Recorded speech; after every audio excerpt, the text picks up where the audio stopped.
Hello everyone and welcome to this Clemoniak's Basics. Today let's look at 5 different paint schemes for rock.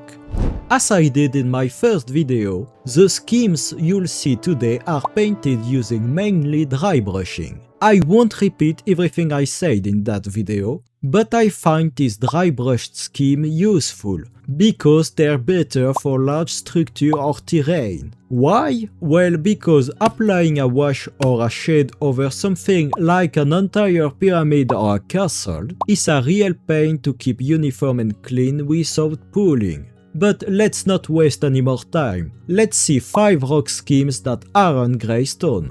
Here are my very expensive samples for today. These schemes are very simple and the logic behind all of them is the same, and we're going to start with the brownstone. This is my scheme for natural rocks and stone you might find in a temperate forest, or to paint the cliffs of a medieval table. Here I'm starting with a dark brown base coat. In these schemes, I begin with the darkest color to define the recesses, and then I progressively build up the tone with lighter highlight.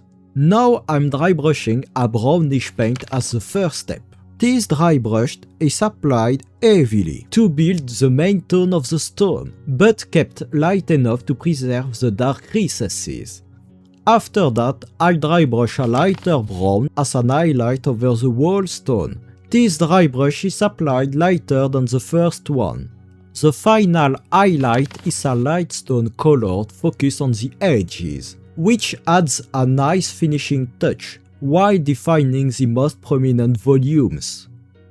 Here's how the brownstone looks once finished. It's perfect when you want to paint a natural stone, but don't want to paint it in classic grey. Our second rock scheme is the limestone. A useful option whenever you need strong contrast between the stone and its dark surrounding, or if you just want a light tone rock. We start this one with a deep dark grey as base coat. You could also use black paint, but it would give a darker finish which might make it look similar to some greystone. Then my dry brushed base is a greyish bone paint. This one really sets the main tone of the limestone. I followed my dry brushed base with a light grey paint, applied lightly all over the stones. Since it's grey and not bone color, it adds the subtle color variation that limestone naturally has.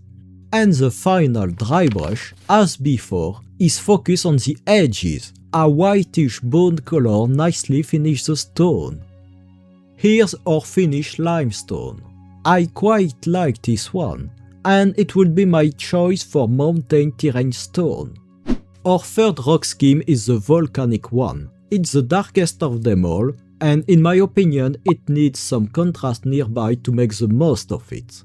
No surprise, the first base coat is a deep black, and my dry brush base on top of it is a bluish black, which adds some depth to the dark tone. The following highlights are applied even more lightly than in the other schemes, because we want to keep the dark tone as much as possible. The first is a medium grey paint to catch the texture variation of the stone. This one already defines the volume well, but it's the next light grey which, applied with an almost paint empty brush, gets the best finish by catching the sharpest edges of the stone.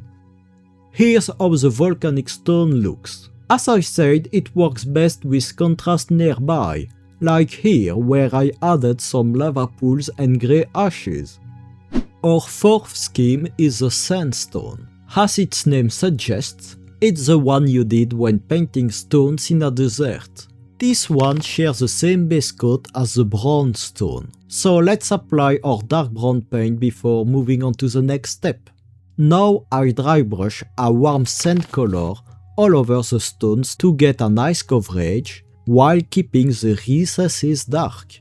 After that, I go for a lighter sand color, dry brushed smoothly to start highlighting the volume. Finally, I finish the sandstone with a very pale sand paint, and as always for the last highlight, I focus on the edges. And here's our painted sandstone. I like this one, because it stays distinct from sand, yet still blends naturally with such terrain.